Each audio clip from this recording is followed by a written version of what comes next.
नमस्कार, मैं हूं केशव तिवारी और अलग अंदाज में रहती हैं खबरें हमारी। नरेंद्र मोदी भारतवर्ष के तीसरी बार प्रधानमंत्री तो बन गए, लेकिन सच्चाई यह है कि देश के अंदर उनकी गारंटी नहीं चली। नरेंद्र मोदी को लगा कि उनका चेहरा भारतवर्ष में इतना लोकप्रिय हो चुका है कि अब उन्हें सिर्फ इतना कहने की ही देर है कि यह मोदी की गारंटी है और जनता ईवीएम पर टूट पड़ेगी। 2014 में भारतीय जनता पार्टी को 543 सीटों में 282 सीटें मिली थी और 2019 में 303 सीट मिली। इन दोनों चुनाव परिणामों को देखने के बाद नरेंद्र मोदी यह मान चुके थे कि यदि नरेंद्र मोदी किसी भी लोकसभा में खंभा, पेड़ या किसी को भी खड़ा कर देंगे, कुत्ता बिल्ली को खड़ा कर देंगे, तो वह चुनाव जीतकर 400 का आंकड़ा पार कर देगा। जिस तरीके से नरेंद्र मोदी भारतीय जनता पार्टी को गौण करते हुए अपने आप को उभारने का प्रयास कर रहे थे, 2024 में जो परिणाम आए शायद उसी का दुष्परिणाम है। नरेंद्र मोदी की मात्र संस्था आरएसएस है।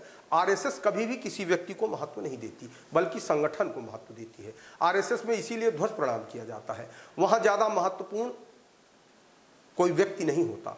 आरएसएस जैसी मात्र संस्था से निकलने के बाद यदि नरेंद्र मोदी भारतीय जनता पार्टी को गौण बनाकर मोदी की गारंटी चला रहे थे, तो कहीं ना कहीं नरेंद्र मोदी संगठन को कुचलने का काम कर रहे थे और अपने आप को उभारने का प्रयास कर रहे थे।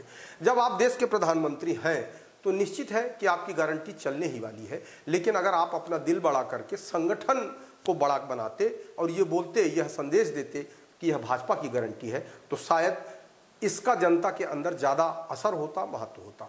मध्य प्रदेश के अंदर भारतीय जनता पार्टी में 29 की 29 सीट जीती। यहां शिवराज की गारंटी नहीं थी, यहां भारतीय जनता पार्टी की गारंटी थी। लाडली बहनों को 1200 हर महीने मिलेगा। इसके चलते मध्य प्रदेश के अंदर 29 की 29 सीट भारतीय जनता पार्टी ने जीत ली। यदि मोदी ने पूरे देश को इस बात की गारंटी दी थी तो उत्तर प्रदेश में सिर्फ 33 सीट पर जाकर सिमट गए, तो इसमें योगी आदित्यनाथ का क्या कसूर, इसमें योगी आदित्यनाथ का क्या दोष? जब मोदी पूरे देश में गारंटी दे रहे थे तो उत्तर प्रदेश की हार का जिम्मा भी नरेंद्र मोदी को लेना चाहिए, राजस्थान की दुर्गति का भी जिम्मा नरेंद्र मोदी को लेना चाहिए, महाराष्ट्र, हरियाणा और पश्चिम बंगाल में भी भारतीय जनता पार्टी की जो दुर्गति हुई उसका भी जिम्मा नरेंद्र मोदी को लेना चाहिए। अच्छा गप, कड़वा कड़वा थू, ये नहीं चलेगा। जहां जीत गए वहां मोदी का करिश्मा था, जहां हार गए उसके लिए योगी आदित्यनाथ जिम्मेदार हैं, देवेंद्र फडणवीस जिम्मेदार हैं और भी तमाम लोग जिम्मेदार हैं।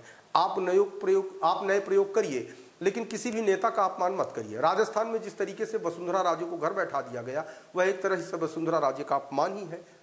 और यदि वसुंधरा राजे के लोग घर बैठ गए और राजस्थान से चुनाव परिणाम उम्मीद के विरुद्ध आए, तो इसमें गुजरात लाबी को ही आगे बढ़कर कहना पड़ेगा कि हमसे चूक हुई, हमें जनता ने नकारा है। यह अलग बात है कि एनडीए की सरकार बन गई है, लेकिन भारतीय जनता पार्टी की सरकार नहीं बनी, न ही भारतीय जनता पार्टी को स्पष्ट बहुमत है। और इस बात के लिए राज्य के नेताओं को दोषी बिल्कुल नहीं ठहराया जाना चाहिए, क्योंकि सारी टिकट नरेंद्र मोदी और अमित शाह ने ही बांटी है।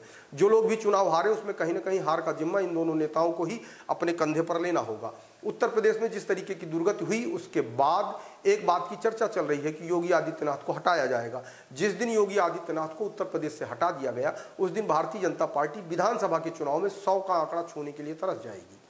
आपको हमारी खबरें कैसी लगती हैं कमेंट बॉक्स में आके कमेंट कर सकते हैं, लाइक कर सकते हैं, शेयर कर सकते हैं। और यदि आपको हमारी खबरें अच्छी लगती हैं तो विशाल खबर चैनल को सब्सक्राइब कर हमें अपना आशीर्वाद जरूर प्रदान करें।